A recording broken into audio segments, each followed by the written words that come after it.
felt that strongly against it, that they would rather not come to see their son do probably the most important thing he's done up to that point in his life. And I didn't know what to do. I had never, ever gone against my ambitions. So I was a bit afraid. But I decided to do it.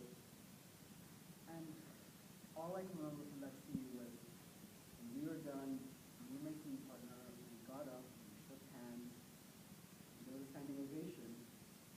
And it felt great. And we took first place and we won. And that's how I can afford to be here right now, because of that scene. It's one of the best memories of my life. And I to see it. This day, that was the one thing my parents didn't see me do. And looking back on it, I think, why did I do it? Why did I oppose my parents? Because I'm not gay. So why did I do it? And I guess the only answer that comes into my mind is, I wanted to win. It was an amazing scene. It was like the best scene. Do you know Mr. Kushner? Maybe you can tell him.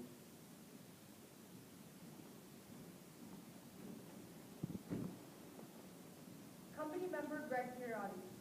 We drove into Laramie today from the Denver airport. The moment we crossed the state border, I swear I saw a herd of buffalo. Also, I thought it was kind of funny that the Wyoming state sign said, Wyoming, like no place on earth, instead of Wyoming, like no place else on earth. Company member Lee Fondakowski.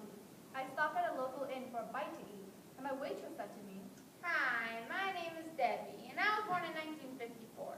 Debbie Reynolds is big then, so yes, there are a lot of us around. But I promise that I won't slap you if you leave your elbows on the table. Today, Lee tried to explain to me to no avail what chicken fried steak was.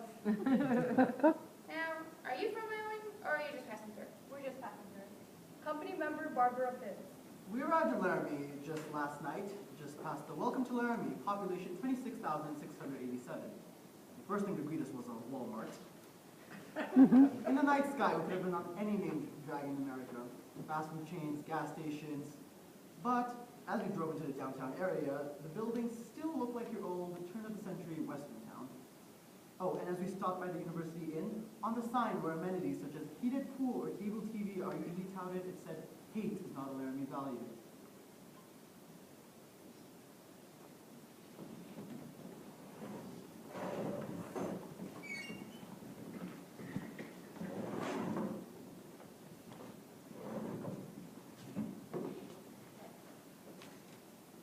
Company member Greg Pirati. Today I met with two long-term Laramie residents, Allison Mears and Marge Murray, two social service workers who taught me a thing or two. Well, Laramie used to be like a Marge growing up. Well, it was mostly rural. It was. My kids all had horses. I enjoyed it. Yeah, there's more land. I mean, you keep your pet cow, your horses, your little chickens, you know, just have your own little bit of acreage. Yeah, I would run around the house all together, do the housework while the kids were in school. No one could see me anything got that close. Well, then that was their problem. Let me make sure I get this expression right. In your all-togethers? Well, yeah, honey, why wear clothes? Now, how's he going to use that in his play? So, this is a big ranching town? Not just ranching. This is a big railroad town at one time. Before they moved everything to Cheyenne and Green River and Omaha, you know. So now it's just a drive-through spot for the railroad. Because even, what was it, in the 50s? They had one big roundhouse and such a shop they could build a complete engine. They did. My mom worked there. Your mom worked in a roundhouse? Yep. She washed engines. Her name was Minnie. We would, sing her that song. You know that song. What song? Run for the roundhouse, Minnie. They can't corner you there. But I'll tell you, in terms of jobs, Laramie's bad. I mean, the university has the big high whoop-de-doo jobs, but unless you're a professional, well, most people here are working minimum wage jobs. I was either in the service industry or bartending most of my life. Now I know everybody in town. And she does. And I do. Now that I'll tell you, here in Laramie, there's a difference. And there always has been. What it is a class distinction. It's about the well-educated and the ones who are not. The well-educated don't understand why the ones who are not don't get educated. That's why I told you before my kids had to bartender. Never mind, I was the best damn bartender in town. And she was. That's not bragging, that's fact. But Laramie, if it weren't for the university, well, we'd all just be SOL. What's SOL? Well, do I have to say it? Well, it's shit out of luck. Oh, boy, you've got that on your tape? Oh, Lordy, you are getting an education today. Yeah, I guess I am. Now, tell me, what was your reaction when this incident happened with Matthew Shepard? Well, we've been close enough to the case to know many of the people. I have a daughter that's on the sheriff's department. As far as the gay issue, I don't give a damn one way or the other, as long as it doesn't bother me. And that's the attitude of most of the Laramie population. They might poke one another if they're in a bar situation, if they're drinking. They might actually smack one in the mouth, but then they just walk away. Most of them would say, I don't see that way, and move on about their business. Laramie is live and let live. I'd say that Marge knows a lot more exception what to say, and we have to respect her for that. So, where are you going with the story? Well, we're not really sure yet. We're thinking about trying to bring it around to Laramie when we're done. Okay then, there are parts I won't tell you.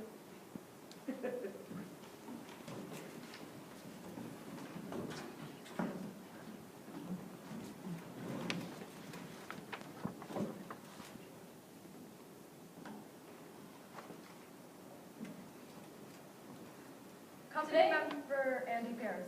Today was the first time we met someone who actually knew Matthew Shepard. Trish Steger, owner of a shop in town, referred to him as Matt. Matt used to come into my shop. You know, that's how I knew him. So today was the first time I heard Matthew Shepard being referred to as Matt. Did he go over Matt to everyone? So, the 2nd of October, I got a call about 10 till 7. Doc O'Connor. It was Matthew Shepard, and he said, can you pick me up at the corner of 3rd and Grand? So anyhow, I pull up to the corner to see Matthew Shepard. You know, it's a little guy about 5'2", soaking wet, bet you 100 pounds tops. The newspapers said he was 110, but I wouldn't believe it. They also said he was 5'5", but this man, he was really only 5'2", maybe 5'1". So anyhow, pull up to the corner and I roll down the window. I'm going to go in steps so you can fully understand the principle of this man. So I roll down the window and I say, are you Matthew Shepard? And he says, yeah, I'm Matthew Shepard, but I don't want you to call me Matthew or Mr. Shepard. I don't want you to call me anything. My name is Matt, and I want you to know I'm gay, and we're going to a gay bar. You have a problem with that? And I said, how are you paying? The fact is, Laramie doesn't have any gay bars. And for that matter, neither does the state of Wyoming. Matt was hiring me to take him out to a bar in Fort Collins, Colorado, about an hour away. Matt was a blunt little shit, you know what I'm saying? But I liked him, because he was straightforward. You see what I'm saying? Maybe gay, but straightforward, you see what I'm saying? I don't know, you know. How's any one person ever supposed to tell about another? But you should really talk to my sister Romaine. She's a very good friend of Matthew's. We never really called him Matthew, actually. Most of the time we just called him Choo Choo. You know, because we used to call him Matthew, and then we just called him Choo Choo. And whenever I think about Matthew, I just think of his incredible beaming smile. I mean, he'd walk in and just be like, you know, he just made you feel great. And he would, like, stare people down in the coffee shop where I worked, because he always wanted to sit on the end seat so he could talk to me while I was working. And if someone was sitting there, he would just sit and stare at them until they left. But Matthew definitely had a more political side to him. That's all his big interest was watching CNN and MSNBC. Those are the only channels I ever saw his TV tuned into. He was really smart in political affairs, but not so smart in, like, common sense things, you know? So he moved to Laramie to go to school. Matthew was very shy when he first came. John P. Talks, Matthew Shepard's academic advisor, to the point of being somewhat mousy, I'd almost say. He didn't have any difficulty to but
who are from Wyoming. And they would be like, Laramie? That's not a place to live. That's not where I could live. I had to get out. Grr, grr, grr. But, you know, once in a while, you have those people who would be like, oh gosh, Laramie, I miss that place. I really love it there. And they get this starry-eyed look, and I'm like, well, if that's where you want to live, do it. I mean, imagine if more gay people lived in small towns. But it's easier said than done, of course.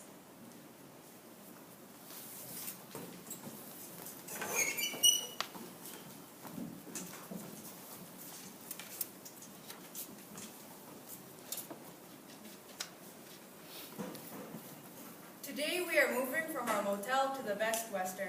Moises Kaufman. My hope is that this is a better Western. Amanda Grotich. Today we divided up to go to different churches and community.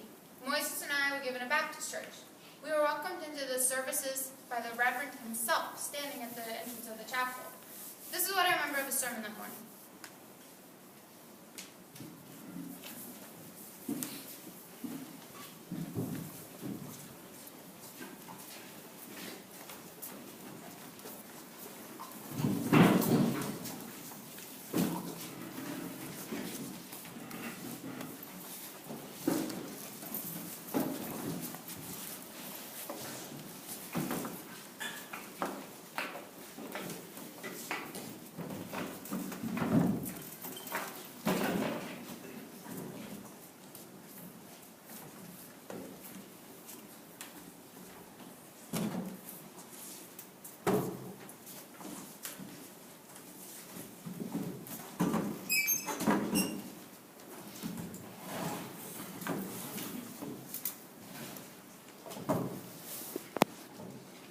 My dear brothers and sisters, I am here today to bring you the word of the Lord.